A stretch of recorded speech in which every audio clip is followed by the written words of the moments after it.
Pessoal, não mostrei mais pra vocês a minha hortinha aqui, ó.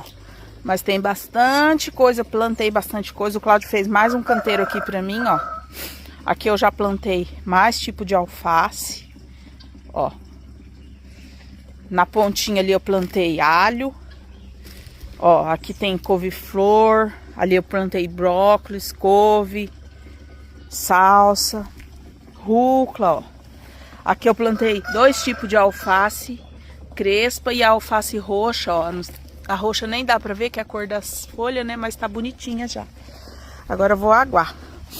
Eu uso a mangueira e uso o regador aqui. A mangueira já tá ligada aqui. Vou jogar uma aguinha. Ontem à tarde eu aguei. Mas eu tô aqui, às vezes tô sumida, mas tô por aqui, cuidando das coisinhas por aqui. Pra lá também. Vou mostrar aqui, ó.